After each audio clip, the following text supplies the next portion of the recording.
This conversation is brought to you by philosopherstalk.com, where thinkers discuss. I must say, it is reassuring to know that even in this century, someone still believes that arguments between educated men can accomplish more than arguments between armies. Created by AITalkerapp.com, where you can create your own animated conversations, link in the description.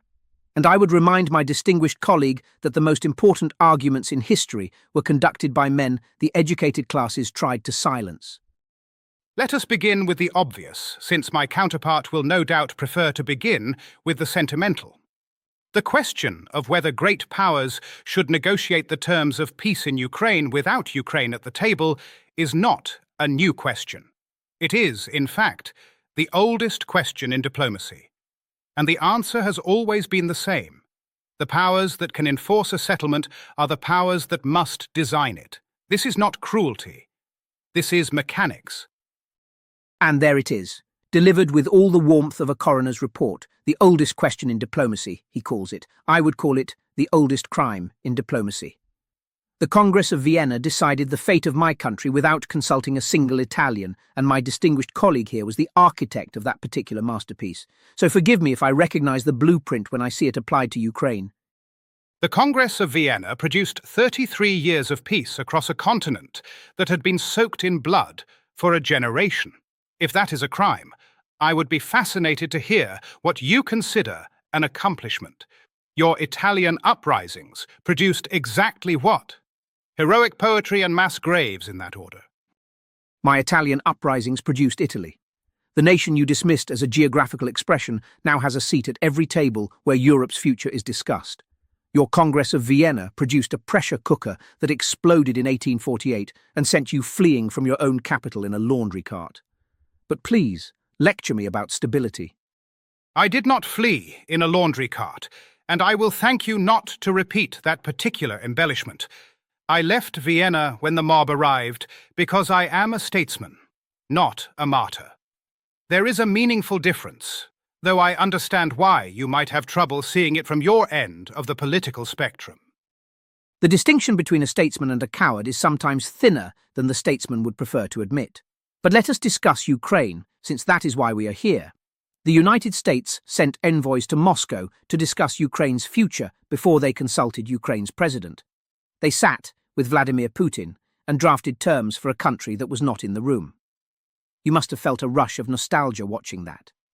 I felt a rush of common sense, which I realize is less dramatic than nostalgia, but considerably more useful. The United States is the only power with the leverage to compel both Russia and Ukraine to accept terms. Russia will not negotiate as an equal with Ukraine, because Russia does not consider Ukraine an equal. You may find that offensive. I find it obvious. And diplomacy that ignores the obvious is not diplomacy at all.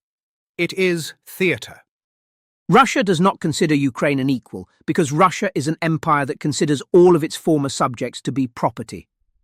The fact that you describe this as obvious rather than monstrous tells me everything I need to know about where this conversation is going. You are not arguing for pragmatism. You are arguing for the right of the strong to dictate terms to the weak, which is the only argument you have ever made in any century. I am arguing for the right of the competent to prevent catastrophe, which is rather different, though I understand the confusion. When the strong and the weak sit at the same table, the result is not equality. The result is a settlement that flatters the weak and satisfies the strong, which is precisely the kind of agreement that collapses the moment the strong decide to stop pretending. I would rather build a peace that survives contact with reality than one that survives only as long as everyone maintains the fiction that Ukraine and Russia are equivalent powers. And who appointed you to decide which nations qualify as powers and which qualify as furniture? That is the question you never answer, because the answer is that nobody appointed you. You appointed yourself, and then you built an entire philosophical system to justify the appointment. The Concert of Europe was not a partnership, it was a cartel. And cartels exist to divide markets, not to serve customers. That is a remarkably cynical reading from a man who built his entire career on idealism. But since you have raised the question of qualification, let me answer it directly. The nations that qualify as powers are the nations with the military and economic capacity to enforce outcomes. This is not a value judgment. It is a description of the physical world. Ukraine cannot enforce a settlement on Russia. Russia cannot enforce a settlement on the United States. The United States can enforce a settlement on both. That is why the United States must be the architect. Not because it is just, but because it is the only arrangement that can actually produce a durable result. A durable result. You keep using that phrase as if durability were the only measure of a settlement's value. The Roman Empire was durable, the Atlantic slave trade was durable, the subjugation of Poland was remarkably durable. Durability without justice is just organized suffering with a longer shelf life. And the settlement you are describing, where the United States and Russia carve up Ukraine's future between them, is exactly the kind of arrangement that feels permanent, right up until the moment the people who are carved up decide they have had enough. Now, I have been generous enough to let you make your case at considerable length, and I believe intellectual honesty requires that I demonstrate I understand it before I dismantle it. So let me present the strongest version of your argument, since I suspect I can do it more clearly than you have. By all means, this should be educational, if only as an exercise in condescension. The case for Ukrainian sovereignty at the negotiating table is this. Ukraine is a nation of over 40 million people that has fought a war of national survival for more than 4 years. Its soldiers have bled for every kilometer of territory that remains under Kyiv's control. To exclude Ukraine from negotiations about its own borders is to repeat the fundamental error of every imperial peace settlement in European history, from Westphalia to Vienna to Versailles. It tells every small nation on earth that its sovereignty is conditional, that its borders exist only at the pleasure of larger powers, and that fighting for your own survival earns you nothing except the privilege of being told what your survival will look like by someone who did not do the fighting. Furthermore, any settlement imposed without Ukrainian consent will lack legitimacy, will be resisted by the Ukrainian population, and will therefore require permanent enforcement, which defeats the entire purpose of a negotiated peace. That is the argument.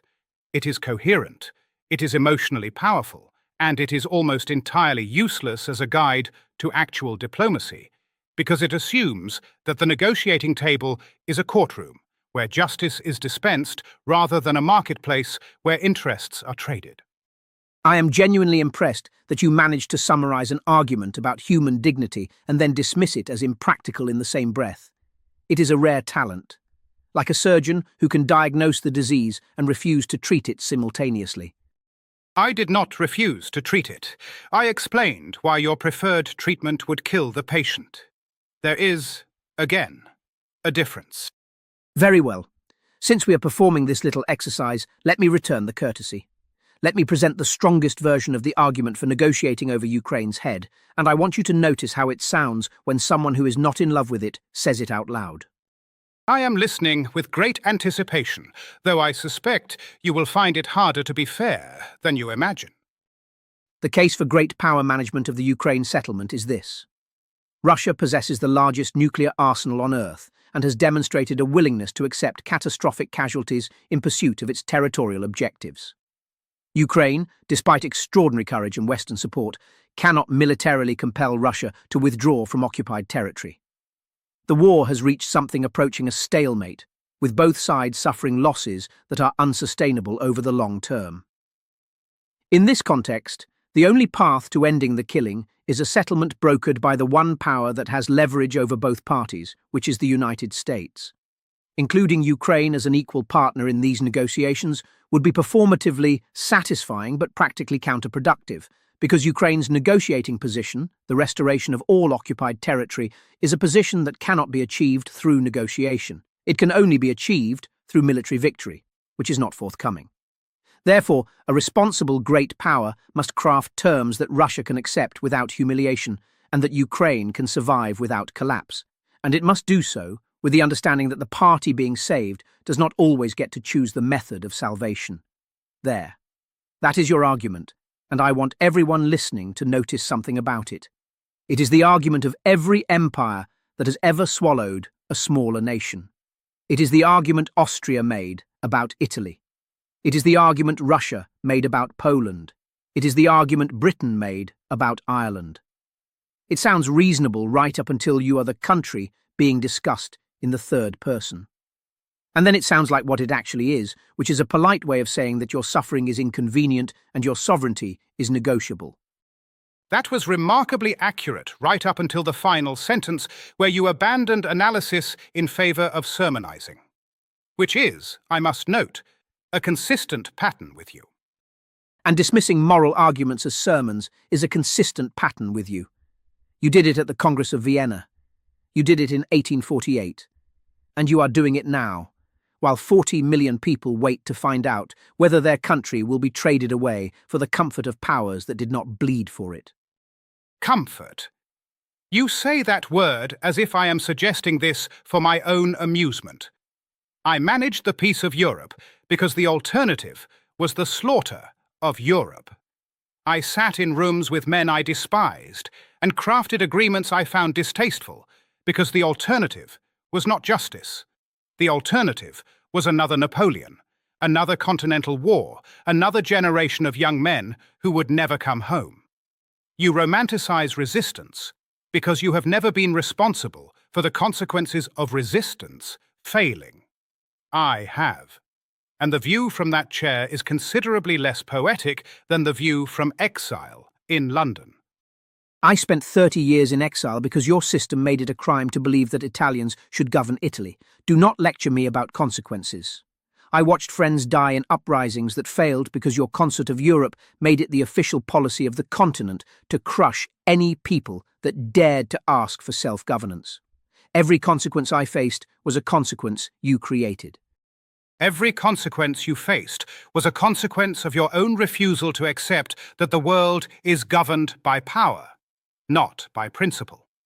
And until you learn that lesson, you will continue to send young men to die for abstractions, while I continue to keep them alive through arrangements you find morally unsatisfying.